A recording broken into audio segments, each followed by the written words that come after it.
자, 여러분 안녕하세요. 황진범입니다. 자, 이번 2024년도 5회차 회계관리 1급 모의고사를 한번 시작하겠습니다. 재무회계 파트하고 세무회계 파트는 좀 이번에 한 번에 하지 않고 따로 진행을 하는 점 부탁 봐주시면 감사하겠고요. 저는 41번부터 50번까지 한번 보겠습니다. 자, 세무회계 파트는 지방세 기본법 해가지고 국세기본법으로 해가지고 그 두 문제가 출제가 되고요. 그다음 법인세는 약 18문제 정도 출제가 되고 소득세는 약 한 12문제 정도, 부가가치세는 한 11문제 정도 출제가 됩니다. 그러니까 이 문제에 대한 이제 횟수는 큰 변함은 없고요. 한두 문제 정도는 조정이 될 거예요. 그렇기 때문에 나오는 부분도 패턴이 같기 때문에 특히 기본서를 충실하게 공부하시면서 기출문제 준비도 해주시면 매우 좋습니다. 자, 저는 41번 문제부터 한번 시작하도록 하겠습니다. 자, 회계관리 1급 문제 41번입니다. 다음 보기에서 지방자치단체에서 납부하는 세금이 존재합니다. 다음 중 지방세가 아닌 것은 입니다. 지방세는 이제 국세가 아니죠. 국세의 이제 가장 다시 할게요. 국세의 가장 대표적인 부분을 이제 생각해 주시면 돼요. 어떤 거냐면은 뭐 법인세도 있고요. 소득세도 있고요. 그 다음에 부가가치세도 있고요. 그 다음에 상속증여세도 있고요. 뭐 이렇게 이제 크게 보면은 이렇게 이제 존재를 하는 거죠. 그러면은 그럼 나머지는 뭐냐 했을 때 거의 다 지방세라는 의미가 되는 거죠. 그렇기 때문에 지방세는 아닌 것부터 찾아볼까요? 어떤 거예요? 자, 위에서 얘기했던 부가가치세 아니고 그 다음 법인세도 아니더라 이렇게 보면 돼요. 그렇기 때문에 지방세가 아닌 거는 D하고 E밖에 없는 상황이죠. 그렇기 때문에 이에 해당한 정답 몇 번? 3번으로 체크해 주시면 되겠습니다. 나머지 거는 전부 다 지방세에 해당하는 세목으로 보아주시면 되겠습니다. 자, 회계관리 1급 문제 42번입니다. 다음 중 국세 부가원칙에 대해서 아닌 것은 입니다. 국세 부가원칙 해가지고 국세 부가원칙은 4가지. 신의성실의 원칙, 실질과세의 원칙, 그 다음에 근거과세의 원칙, 그 다음에 조세감면 후 사후관리입니다. 이 4가지가 이제 국세의 부가원칙이 되고요. 그래서 이때 국세 부가원칙이 아닌 다른 게 이제 4가지가 존재를 해요. 그렇기 때문에 기업에게 존중은 국세 부가원칙이 아닙니다. 그렇기 때문에 이에 해당하는 정답 3번으로 체크해 주시면 됩니다.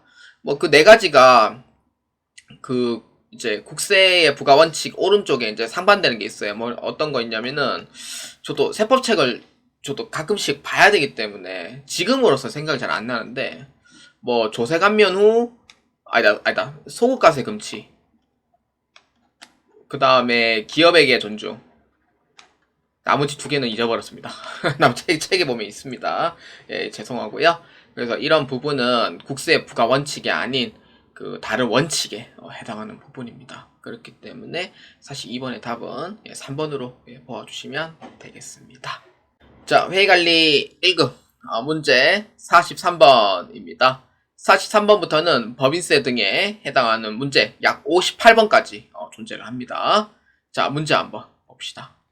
다음 중 법인세 납세 의무에 대한 설명으로 올바르지 않은 것은 입니다. 납세 의무입니다.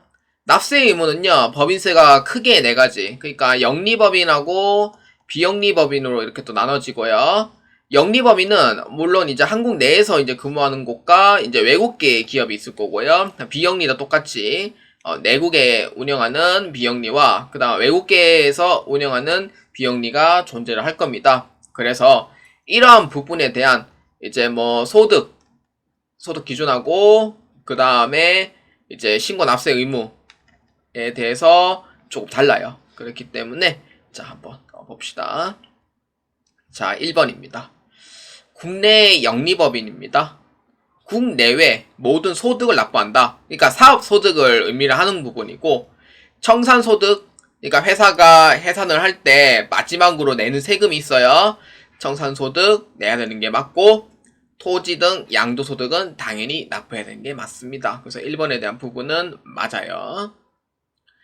그 다음에 2번 국내 비영리 법인 국내외 모든 소득을 납부한다. 단 수익 사업에만 해당된다. 그렇죠. 비영리 법인은 본래는 이제 세금을 내질 않는 재단 성격이긴 한데 원칙적으로 근데 이제 비영리 법인도 사실상 수익 사업이라고 이제 따로 또 있어요. 예를 들어서 연세대인 경우에는 이제 비영리 법인이죠.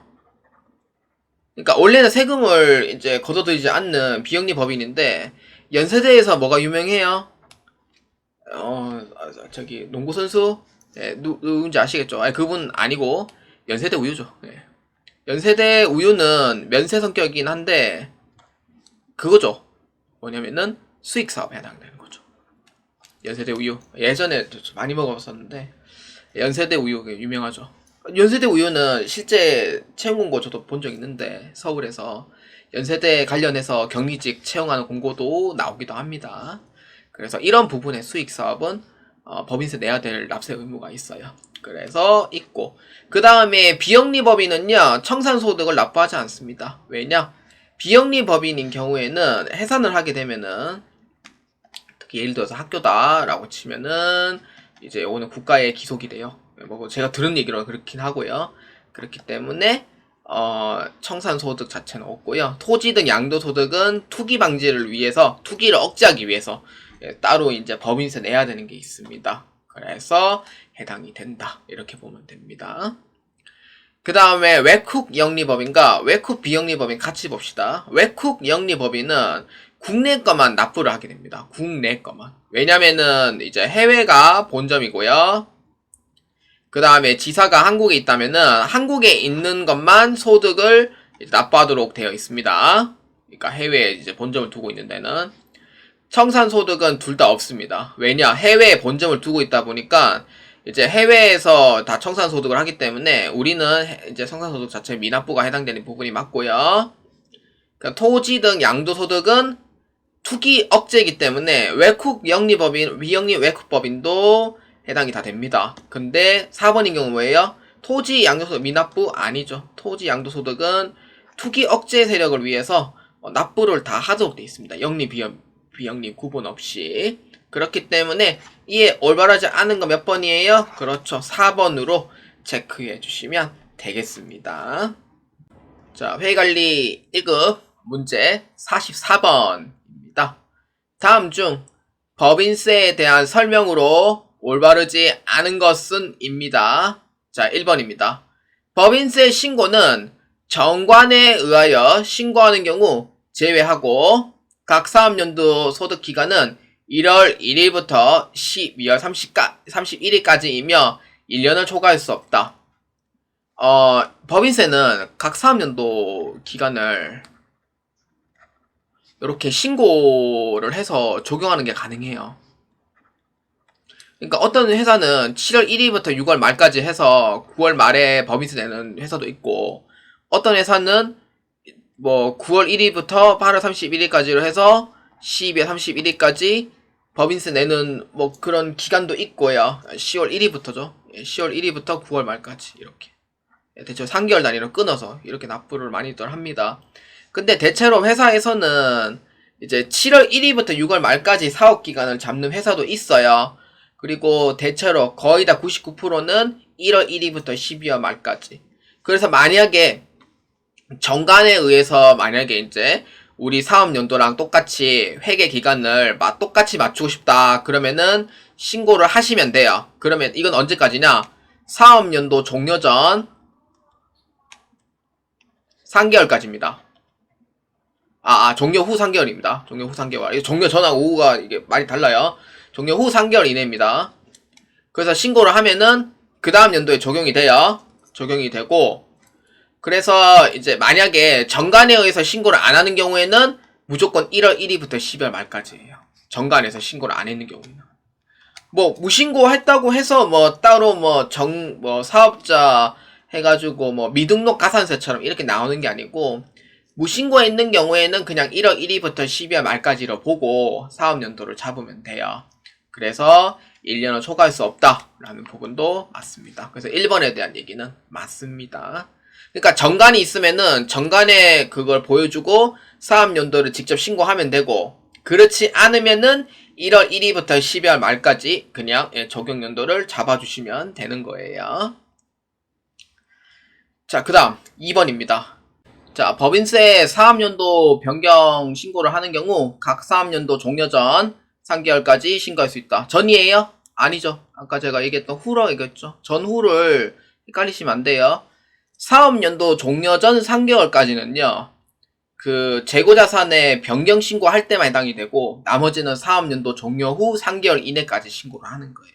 근데 그러면은 그 해당하는 연도에는 적용이 안 될 가능성이 높고, 그 다음 연도 이제 적용이 되는 거죠. 그렇기 때문에 사업연도 종료 후 3개월까지 신고를 해야 되는 부분이고, 2번은 아닙니다. 그러니까 전후를 절대로 헷갈리시면 안 돼요. 그 다음 3번.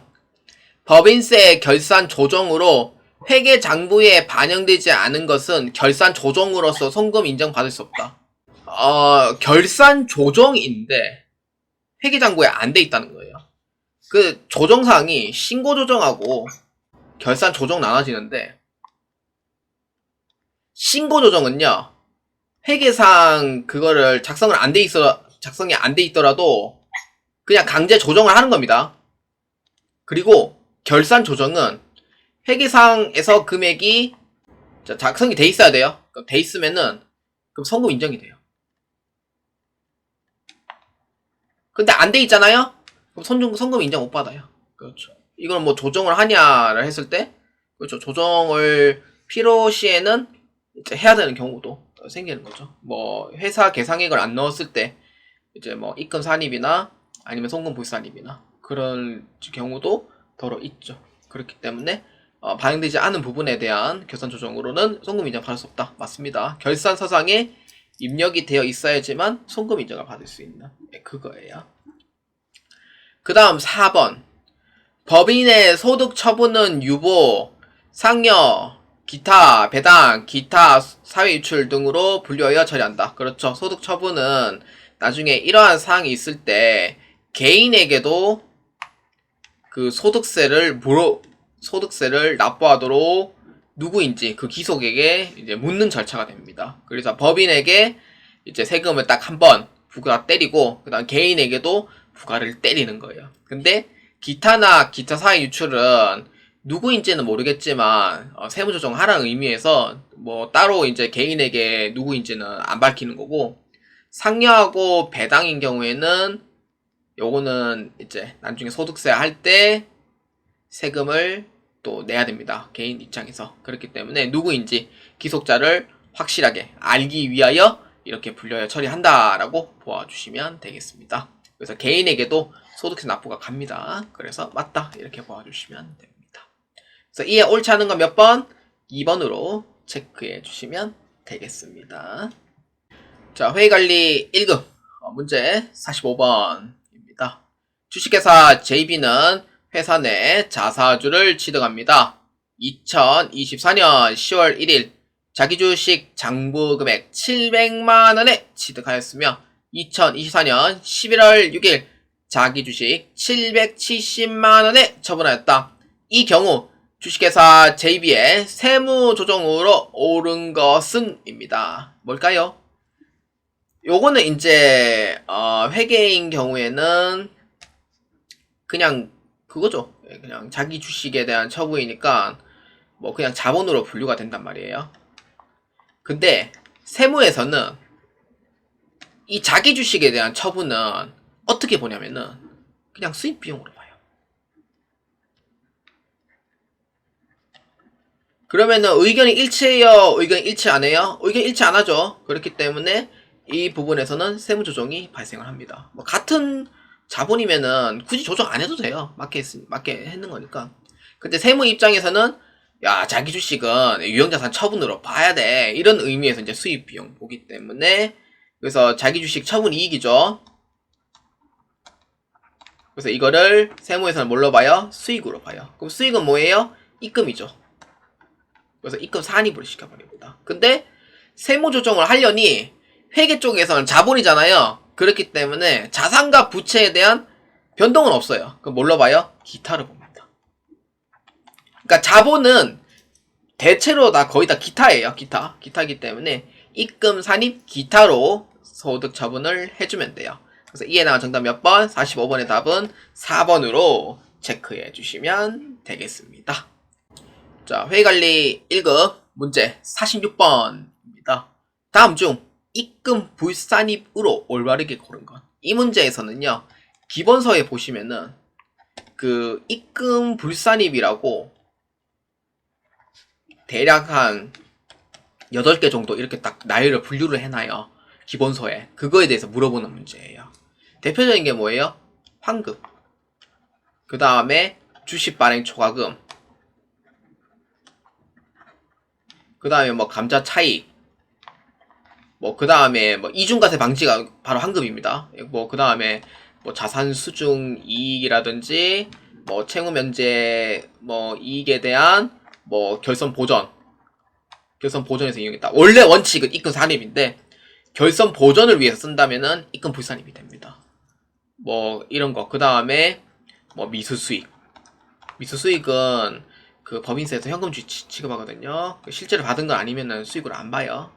뭐 그런 의미. 뭐 그 다음에 어러러 있어요. 근데 그거는 좀 이해하기 좀 어려운 부분이고 저도 이해하기 좀 어려운 부분이라 대표적인 부분에서는 이런 부분에서 입금 불산입이라고 이제 기본서에 책에 이렇게 또 다 나열이 돼 있습니다. 그래서 그거에 대해서 물어보는 문제고, 그러면은 이에 해당하는 입금 불산입 뭐예요? 제가 얘기했을 때 법인세도 환급, 그 다음에 주식 발행 초과금 어디에요? 자본 잉여금, 채무 면제이익, 자산 수중 이익은 2월 결손금에 보전 충당했어 안 했어요? 안 했죠. 안 했는 경우는 뭐예요? 입금 산입이라는 거죠.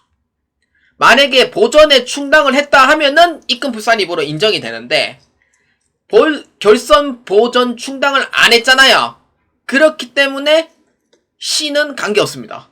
충당했다 하면은 관계있지만 안 했다고 하니까 해당 사항이 없는 거예요. 이런 문제를 헷갈리시면 안 돼요. 절대로.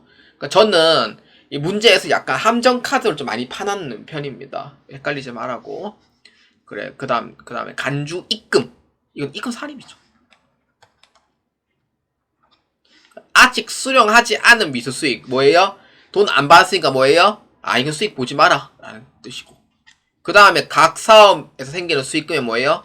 이건 당연히 입금 산입이죠. 수익이니까 당연히. 그래서 입금 불산입으로 올바르게 고른 건 몇 번? A, B, E가 됩니다. 그래서 A, B, E 이렇게 돼요. 그래서 E에 해당한 정답 몇 번? 2번으로 체크해 주시면 되겠습니다. 자, 회계관리 1급 문제 47번입니다. 법인세법에서는 가다 지출을 방지하기 위해 일정 금액까지 한도액을 설정하고 있다. 다음 중 한도 내에 해당하지 않은 종류에 대하여 올바르지 않은 것은 입니다. 이 뜻은 뭐냐면요, 비용이라는 부분이 이렇게 딱 있으면은 회계 쪽에서 만약에 비용이라면은 우리 비용 이 정도 썼어요 라고 해가지고 뭐 300만원이라고 딱 쳐요. 근데 세무에서 인정하는 부분이 있을 거잖아요. 세무에서는 뭐 온갖 한도 금액 잡아요. 자, 이거는 우리까지만 여기 딱 인정해줄게 라는 부분이에요. 200만원.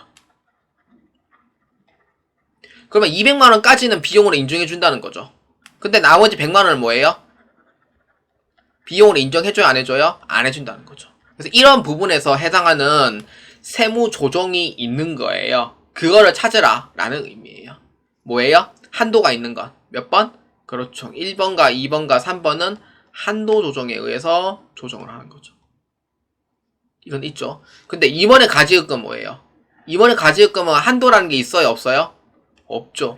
이번에 가지급금은요, 그 이자 수익이 이제 발생했을 때 회사에서 그거를 입금시켜주면은 당연히 이제 인정은 되지만 입금시켜줘요? 대체로? 안 하잖아요. 그렇기 때문에 이러한 부분에서는 한도 측정이라는 부분이 없어요. 그러니까 이자율을 해가지고 뭐 가중 평균 차입 이자율 한다든지 뭐 당자 예금 뭐 이자율 4.6% 잡는다든지 그러한 부분에서 잡아가지고 해당하는 금액만큼 입금 산입 때리는 거죠. 한도가 있어요? 없어요? 없다는 거예요. 이건 한도 자체가 없습니다. 그렇기 때문에 해당되지 않은 거 몇 번? 4번으로 체크해 주시면 되겠습니다. 자, 회계관리 1급 문제 48번입니다. 법인 세법상 재고자산 평가 방법에 대한 설명으로 올바르지 않은 것은 입니다. 자, 재고자산 평가 방법에 대한 설명입니다. 자, 1번 한번 봅시다. 재고자산 평가 방법을 변경하려면 사업연도 종료 후 3개월 이내에 관할 세무서에 변경 신고하여야 한다. 종료 후에요, 종료 전이에요? 아까 위에서 얘기했죠. 사업연도 종료 후는 뭐 이런 것도 사업연도 종료 전은 딱 하나밖에 없죠. 뭐예요? 재고자산의 변경 신고예요. 이렇게 해야지 이번 연도에 적용이 되는데 종료 후에 신고했다고 해서 뭐 아예 무효가 되는 건 아니고 그 다음 연도에 해가지고 변경이 됩니다. 그래서 종료 후에요, 전이에요? 종료 전이라는 거죠. 1번에 대한 얘기 맞아요, 틀려요? 아니라는 겁니다. 그 다음 2번 재고자산의 평가 방법은 선입선출법, 후입선출법, 이동평균법, 총평균법 등 해당한다. 등입니다. 그러니까 등하고 만하고 달라요. 만이 이러면은 이 네 가지가 전부 다인 줄 알고 이제 답이 틀리고요. 등이라고 하면은 또 있어요. 있는 거예요. 그래서 문제를 꼭 잘 읽어보셔야 되고요. 2번에 대한 부분은 맞습니다. 그 다음 3번 재고자산 평가 방법을 신고하였는데도 불구하고 임의 조정한 경우 있죠. 지 맘대로 한 경우 있습니다. 그래서 단초 신고 방법 중 선입 선출법 해가지고 큰 금액으로 하여 세무조정을 한다. 그렇죠. 세무조정하는 방법은 이 둘 중에 하나 큰 금액으로 해서 세무상 금액을 얼마 있는지 그거를 이제 하는 방법입니다. 그 다음 4번 재고자산 평가 방법은 세무서에 신고를 해야 하며 신고하지 않은 경우 세법에서는 선출법을 하여 세무조정을 한다. 맞습니다. 신고를 이제 예를 들어서 내가 총평균법 하고 싶다라고 하면은 하시면 돼요. 신고하시면 되고 근데 만약에 신고 안 했다라고 하시면은 무조건 세무는 선입선출법에 따릅니다. 이런 의미입니다. 그렇기 때문에 4번에 대한 얘기는 맞습니다. 그래서 이에 올바르지 않은 건 몇 번입니까? 그렇죠. 1번으로 체크해 주시면 되겠습니다. 자, 회계관리 1급 문제 49번입니다. 주식회사 JB는 유형자산의 감가상각비를 하려고 합니다. 각 사업연도 소득 2024년 1월 1일부터 12월 31일까지이며 다음 자료에 의하여 차량 운반구의 감가상각비의 한도 금액 및 세무조정으로 올바른 것은 입니다. 이 문제 요구사항은 감가상각비 한도 금액 및 세무조정입니다. 자, 1번입니다. 주식회사 JB는 이동형 화물차를 보유하고 있으며 2023년 취득 당시 5,500만원이었다. 내역연수는 5년에 정액법으로 상각하며 잔존가치는 없습니다. 일단 정액법이면은 좀 편하죠. 회계 쪽 이제 정액법은요, 뭐 아시다시피 내가 취득 금액에서 잔존가치를 빼고 그 다음에 5년씩 나눠버리면 되죠. 그래서 얼마예요?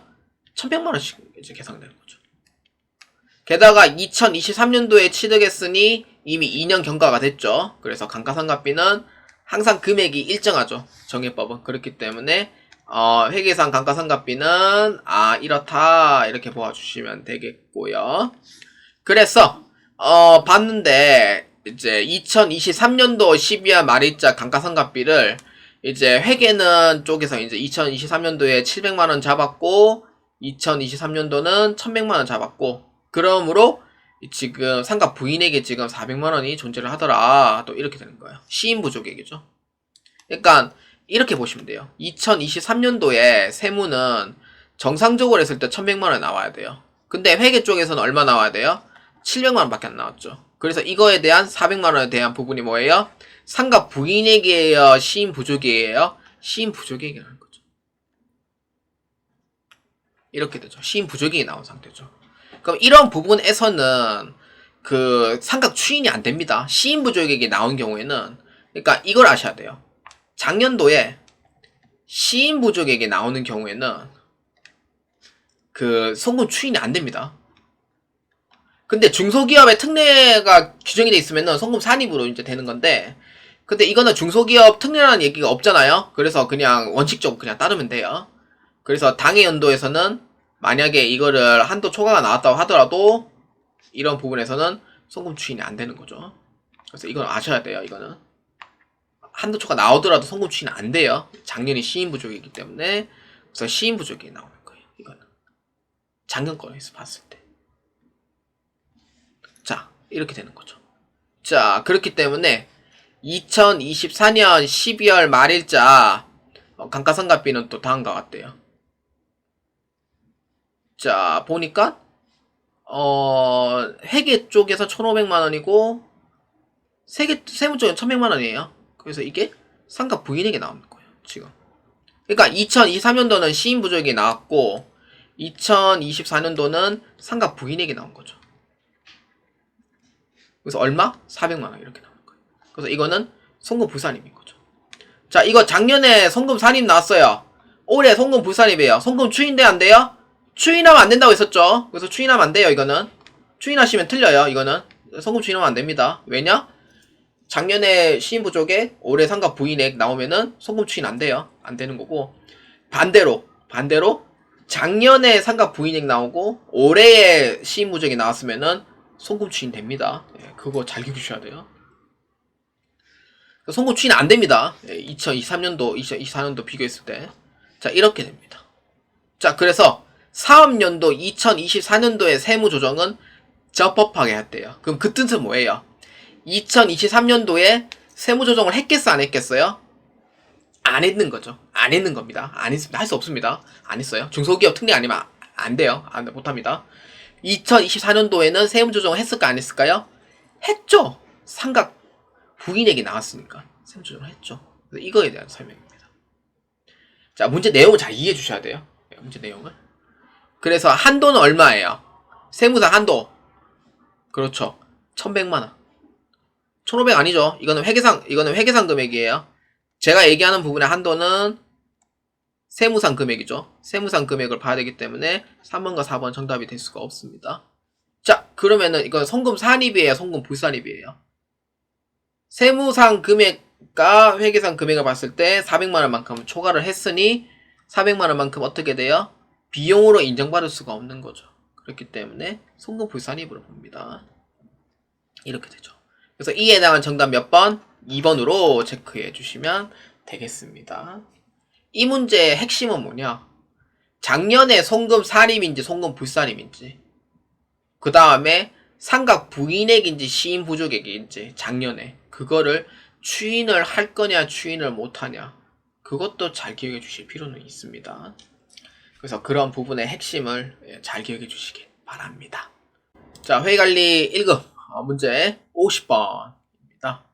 주식회사 JB는 2024년 1월 1일부터 12월 말까지 각 사업연도에 발생한 기업 업무 추진비의 내역입니다. 저 대비죠. 다음에 보기에서 기업 업무 추진비의 세무조정으로 올바르지 않은 것은 입니다. 이 문제 의외로 어렵지 않아요. 그 다음에 제가 좀 길게 적었는데 실제 원본 문제도 이렇게 좀 깁니다. 자, 그래서 기업 업무 추진비 사용금액은 3,200만원. 이건 회계상 금액이죠. 그 다음에 수익금액은 75억 원이고요. 이 중에 특수관계인 매출은 없습니다. 특수관계인 들어가면 좀 골치 아파져요. 재경관리사는 특수관계인까지 생각을 하거든요. 근데 회계관리는 특수관계인까지는 생각하지 않아요. 그렇기 때문에 뭐 나오더라도 좀 아주 드물게 나올 가능성은 있고요. 안 나온다고 배제할 수는 없습니다. 그렇다고. 자, 그렇게 됐고, 그 다음에 3번 기업 업무 추진비 내역중 다음 해당 사항이 포함되어 있다. 1번에 대한 부분입니다. 대표이사 개인적 업무를 쓴 거, 이거 소득 인정돼 안 돼요? 비용으로 인정 안 되죠, 당연히. 직원 카드의 접대비 납부는요, 이것도 비용으로 인정 안 돼요. 기업 업무 추진비는요, 무조건 회사 카드만 인정이 됩니다. 카드로 결제해도 회사 카드만 인정이 돼요. 개인카드 인정 안됩니다. 그 부가가치세는 또 그것도 안 통해요. 왜? 접대비 자체가 예, 그 비용으로 인정 못 받죠. 그 다음에 1만원 이상 영수증 받은 거 이거 비용으로 돼야 안 돼요? 이것도 안 되죠. 비용으로 다 안 돼요. 이렇게 돼요. 그러면은 회계상 금액 3,200만원에서 자 여기에서 뭘 빼야 돼요? 세 개 다 비용 인정 안 되는 거 맞아요. 근데 그 중에 하나만 빼야 돼요. 뭐예요? 대표이사. 관계없는 거는 빼줘야 됩니다. 그래서 세무상 접대비는 2,700으로 시작하는 거예요. 그러니까 회계는 3,200이고 세무는 2,700만원으로 해줘야 돼요. 왜? 선생님 직원 접대비 납부하고 신용카드 미사용은 이거 안 빼요? 사실 이거는 기업 업무 추진비인 거는 맞는데 대표이사 건은 아직 관계가 없거든요. 얘는 관계가 있는 거예요. 그래도 그래 얘는 빼지 말자 라는 의미로 보면 되고. 자 여기서 위에서 이제 이 접대비 납부랑 영수증 수령은 원래는 이제 비용 인정 안 되죠. 그렇지만 접대비 한도 내에서는 이거 접대비 관련된 쓴 거니 그냥 포함하자 이런 의미로 봐주시면 돼요. 그 다음 4번은 문화접대비에 해당하는 금액은 존재하지 않는다. 그렇죠. 이것까지 있으면 또 골치 아파지고. 그 다음 수익금액은 다음과 같은 적용률이다. 지금 수익금액 얼마예요? 75억 원이죠. 100억 원 이하에 해당이 돼요. 그렇기 때문에 75억 원에 1000분의 3만큼 계산해주면 돼요. 자, 이게 75억이죠. 곱하기 3 나누기 1000 이렇게. 그래서 얼마냐? 2250만원. 그러니까 이거는 수익금액에 해당하는 한도 계산 이고요. 그 다음에 하나가 더 주식회사 JB는 중소기업에 해당된다. 중소기업이라고 하면은 3,600만원 비용으로 기본적으로 인정을 해줘요. 그렇기 때문에 사업연도 12개월 전체 12개월이니까 3,600만원 이렇게 돼요. 그럼 이렇게 하면은 세무상 한도 금액이 나오는 거예요. 이렇게 돼요. 그래서 회계는 3,200이고 세무는 2,700이기 때문에 세무상 이제 해당하는 접대비 해당 금액은 2,700이 되고요. 그 다음에 이거랑 그 다음에 한도 금액 정해주면 되는 거죠. 한도 금액 얼마예요? 2,250에 3,600이니까 5,850만 이렇게 되는 거예요. 자 이거 한도가 지금 넘었어요? 안 넘었어요? 한참 한도 미달이죠. 그렇기 때문에 세무조정이 있어요? 없어요? 세무조정은 없다 이렇게 봐주시면 돼요. 왜냐? 한도 미달이기 때문에 세무조정은 없습니다. 자 그래서 1번부터 4번까지 올바르지 않은 거 한번 찾아봅시다. 자 1번 접대비 한도 초과 세무조정 있냐 했을 때 없다. 오케이 맞고. 그 다음 2번 대표이사 500만원 송금 불산이 기타 사유 유출 이거 맞아요. 세무조정 있는 건 맞는데 이게 기사예요? 아니죠. 뭐죠? 개인적으로 쓴 거니까 뭐예요? 누구 책임이에요? 대표자 책임이죠. 대표자가 책임을 져야 돼요. 개인적으로 쓴 거는. 그 뭐예요? 상여로 처리해야 되는 거죠. 그래서 2번에 대한 부분은 기사가 아닌 상여로 처분이 되어 있어야 돼요. 그래서 2번 틀렸고. 그 다음 3번 직원카드 접대비 납부 50만원 송금 불산이 기타 사회 유출 맞아요? 맞죠. 비록 이제 접대비에 쓴 거지만 증빙 자체가 안 맞는 것 뿐이에요. 그래서 기타 사회 유출. 그러니까 소득자는 누구인지 안 물어볼 테니 그냥 기타 사회 유출로 그냥 처리를 해라. 접대비는 그래 또 계산할 때 인정해 줄게 라는 의미가 되는 거고. 그다음 4번 신용카드 미사용 1만원 이상 영수증 수령 50만원 송금 불산이 기타 사유 유출. 근데 이게 제가 좀 잘못한 게 있어요. 1만원짜리는요 옛날 용어이고요 지금은 3만원 이상으로 바뀌었어요. 3만원 이상으로. 그래서 지금 세법에서 지금은 3만원을 바뀐 지 꽤 됐거든요. 그래서 3만원 바꿀게요. 생각이 나서 1만원짜리 옛날 겁니다. 제가 대학교 때는 1만원짜리를 배웠다 보니 아직도 그게 기억이 많이 남아요. 3만원 이상을 바뀐 지 꽤 됐죠. 3만원 이상 영수증 수령 50만원은 송금 불산이 기타 사유 유출.